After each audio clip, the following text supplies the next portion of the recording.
व्हिडिओमध्ये आज आपण पाहणार आहोत DTE महाराष्ट्राच्या कॅप राऊंड बद्दल संपूर्ण माहिती। रजिस्टर करण्यापासून ते फायनल मेरिट लिस्ट आणि कॉलेज अलॉटमेंट पर्यंत जर तुम्ही पॉलिटेक्निक, इंजिनिअरिंग, फार्मसी किंवा अन्य टेक्निकल कोर्ससाठी ॲडमिशन घेणार असाल तर हा व्हिडिओ शेवटपर्यंत नक्की बघा। कॅप राऊंड म्हणजे नेमकं काय असतं? कॅप म्हणजे काय आहे? सेंट्रलाइज ॲडमिशन प्रोसेस म्हणजेच कॅप। DTE महाराष्ट्राकडून टेक्निकल कोर्सेससाठी ही प्रक्रिया घेतली जाते। ही प्रक्रिया ऑनलाईन असते आणि यामध्ये विद्यार्थ्यांना त्यांच्या मेरिट आणि प्रेफरन्सनुसार कॉलेज अलॉटमेंट केलं जातं। कॅप राऊंड आणि कॅप राऊंडसाठी आजच्या डेटमध्ये 8 ते 10 या तारखेमध्ये तुम्हाला काय करायचं? कॅप राऊंड पूर्णपणे भरायचं आहे। कॅप राऊंडसाठी ऑप्शन फॉर्म फिलिंग ऑप्शन चालू झालेला आहे। त्यासाठी तुम्हाला गुगलवरती जायचं आहे। त्यानंतर DTEच्या अधिकृत वेबसाईटवर जाऊन तुम्हाला DTE टेक्निकल एज्युकेशन ही पहिलं ऑप्शन तुम्हाला निवडायचं आहे। त्यानंतर असं तुम्हाला काय येईल, या ठिकाणी इंटरफेस येईल। इंटरफेस आल्यानंतर या ठिकाणी एक विंडो फ्लोट झालेली आहे। या ठिकाणी बघा, याच्यावरती एक नोटिफिकेशन पण या ठिकाणी काय झालेलं आहे, या ठिकाणी एक नोटिफिकेशन जारी झालेलं आहे, न्यू नोटिफिकेशन आहे। त्याच्यामध्ये या ठिकाणी एक ऑप्शन आलेला आहे। या ठिकाणी हे बघा, ऑप्शन काय म्हणते, provisional seat distribution matrix for admission to first year of post SSC diploma courses in engineering technology for the academic year 2025 and 26। कालच हे 7 तारखेला फायनल मेरिट लिस्ट डिटेल लागली होती आणि आज 8 तारखेमध्ये हे एक डिस्प्ले झालेलं आहे। तर तुम्ही याच्यावरती क्लिक करून किंवा या ठिकाणी रजिस्ट्रेशन लॉग इनमध्ये कॅन्डिडेट लॉग इनमध्ये जाऊन तुम्ही काय करू शकता, या ठिकाणी तुमचा DTE जो क्रमांक आहे तो फिल करून कॅप्चा टाकून तुम्ही काय करू शकता, लॉग इन करू शकता। लॉग इन केल्यानंतर तुम्हाला अशा पद्धतीने एक इंटरफेस येईल। या ठिकाणी डायरेक्ट आलेलं आहे हे पूर्ण डिटेल या ठिकाणी वाचायचं आहे। The candidate has to submit a confirm has online form for CAP round first through candidate log in by himself herself. It is not required to report to FCARC for confirmation. आपल्या log इनमध्ये जाऊन तुम्ही काय करू शकता, तुम्हाला FC आणि ARC सेंटरवर जाण्याची काही गरज नाही। Candidate need to select the institute types, autonomous state and minority status where he is want to apply for the at least one status should be selected from each type। प्रत्येक type मध्ये तुम्हाला एखादी selection करायचं आहे। The candidate needs to select the district from the district list.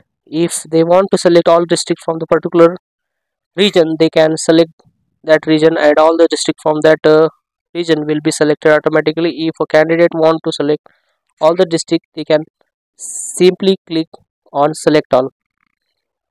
The candidate needs to select the TFWS choices code yes or no, only applicable to those candidates who are having TFWS status as yes in their final merit list। आपल्या according आपण काय करू शकतो, TFWS हे पण निवडू शकतो।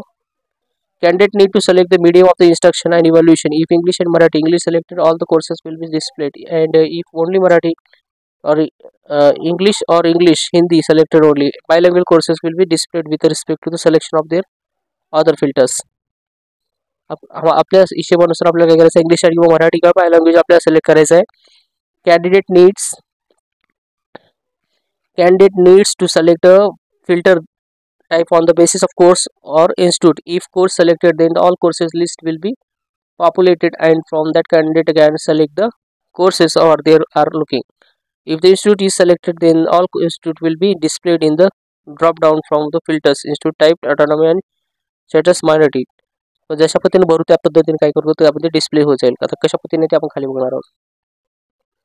then all the order preference given you shown in the पद्धतीने नीट पद्धतीने वाचायचं आहे आणि बंप आपल्याला सबमिट करायचं आहे। then all the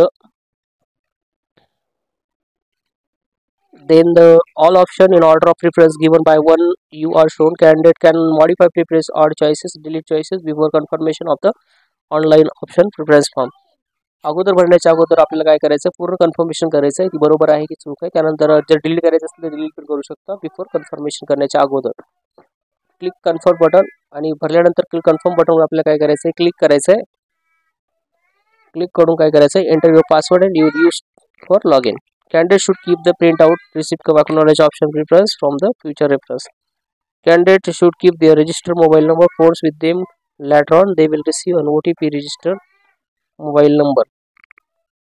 आपल्याला mobile number address mobile number OTP ठेवायचा आहे जवळ। The option form just submitted but not confirm by the candidate himself herself will not be process for allotment. Option form just submit झालेलं असतं, ते confirm करण्यासाठी आपल्याला confirm करावं लागतं आणि अशा पद्धतीने या ठिकाणी एक इंटरफेस येईल। या ठिकाणी एक बटन आलेलं आहे, एक स्टार्ट फिलिंग. हे वाचल्यानंतर पूर्ण डिटेल वाचायचे. त्यानंतर स्टार्ट फिलिंग हा ऑप्शनला आपल्याला काय करायचं आहे, क्लिक करायचं आहे. आणि क्लिक केल्यानंतर या ठिकाणी तुमचा स्टेट लेवलचा नंबर आहे, वरती साईडला स्टेट नंबर, हे जे your state level general merit list number अशा पद्धतीने येईल. आणि त्यानंतर काय करायचं आहे, हे पूर्ण select and filter select the check box हे पद्धतीने पूर्ण वाचायचं आहे. या ठिकाणी सिलेक्ट इन्स्टिट्यूट टाईप जे आहे, हे पहिले जे प्रिफरन्स आहे सिलेक्ट इन्स्टिट्यूट टाईप, याच्यामध्ये तुम्ही गव्हर्नमेंट एडेड, अनएडेड, युनिव्हर्सिटी अशा पद्धतीने जे आहे त्या टाईपमध्ये तुम्हाला एक सिलेक्ट करायचं आहे. गव्हर्नमेंट निवडायचं असेल तर गव्हर्नमेंट एडेड करायचं असेल गव्हर्नमेंट एडेड करू शकता. अनएडेड असतील तर अनएडेडला पण तुम्ही करू शकता. जर कॉलेज पाहिजे त्यावर डिपेंड करतं. Select the autonomous status of the institute you are looking. तुम्ही कशा पद्धतीने इम्प्रूव्ह बघताय हे पण तुम्हाला काय करायचं आहे, हे सेकंडमध्ये तुम्हाला काय करायचं आहे, select the autonomic status of the institute you are looking. Autonomous आहे की नॉन ऑटोनॉमस आहे यामध्ये पण तुम्हाला क्लिक करायचं आहे. त्यानंतरचा जो ऑप्शन आहे, select the minority status of the institute you are looking. Minority आहे की नॉन मायनॉरिटीमध्ये आहे, minority status of the institute you are looking. Non minority तर नॉन मायनॉरिटीमध्ये तुम्ही सिलेक्ट करू शकता. अशा पद्धतीने काय आहे. त्यानंतर select the district which you are looking to select all this district from particular region. Select the region name. जर तुम्हाला पर्टिक्युलर रिजनमध्ये पाहिजे असेल तर प्रत्येक ठिकाणी रिजनमध्ये तुम्हाला काय करायचं आहे, ऑप्शन दिलेले आहेत, तर तुम्ही त्यानुसार काय करू शकता, निवडू शकता. यामध्ये अमरावती एक डिस्ट्रिक्ट आहे, त्यानंतर औरंगाबाद रिजन आहे, मुंबई रिजन आहे, नागपूर, नाशिक आणि पुणे रिजन आहे. पुणे रिजन ह्यामध्ये तुम्ही क्लिक करू शकता. त्यानंतर तुम्हाला पर्टिक्युलर डिस्ट्रिक्टमध्ये पाहिजे असेल तर पर्टिक्युलर डिस्ट्रिक्टमध्ये या ठिकाणी अकोला, अमरावती, बुलढाणा हे सगळे डिस्ट्रिक्ट या ठिकाणी दिलेले आहेत. पर्टिक्युलर डिस्ट्रिक्ट तुम्ही निवडू शकता. त्यानंतर select the medium of the instruction and evaluation for the course. कोर्ससाठी कोणतं निवडू शकता तुम्ही. या ठिकाणी तुम्हाला ऑप्शन फॉर्म दिलेले आहेत.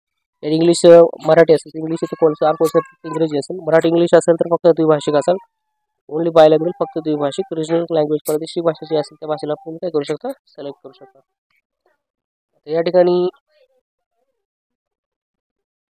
आणि courses institute, do you want to filter the basis of courses और इन्स्टिट्यूशन. Courses institute. आणि त्यानंतर तुम्हाला काय करायचं आहे, हे आपले कोर्सेस निवडून या ठिकाणचे जे कोर्सेस आहेत कोर्सेस निवडून काय करायचं, सेव्ह आणि प्रोसीड करायचे. पुढे जे ऑप्शन फॉर्म येतील त्यावर तुम्हाला काय करायचं आहे, व्यवस्थितरित्या भरून घ्यायचं आहे. प्राधान्यक्रम कॉलेज आणि कोर्सेस निवडावे लागतात. ऑप्शन फॉर्म भरताना योग्य गायडन्स घेणं गरजेचं आहे, कारण तुम्ही जे पर्याय निवडता त्यावर अलॉटमेंट मिळत असतं. कॅप राऊंड नंतर कॉलेज अलॉटमेंट होतं. जर तुम्हाला अलॉटमेंट मिळालं तर त्या कॉलेजला ऑनलाईन रिपोर्ट करावं लागतं. 3 पर्याय असतात, ॲक्सेप्ट आणि फ्रीज. कॉलेज नक्की करून ॲडमिशन घ्या. स्लाईड हायर प्रिफरन्ससाठी पुढील राऊंडला प्रयत्न करावा लागतो. फ्लोट दुसऱ्या कोर्स किंवा कॉलेजसाठी ओपन राहता येतं. जर रिपोर्टिंग केली नाही तर तुम्ही पुढच्या राऊंडसाठी पात्र राहणार नाही.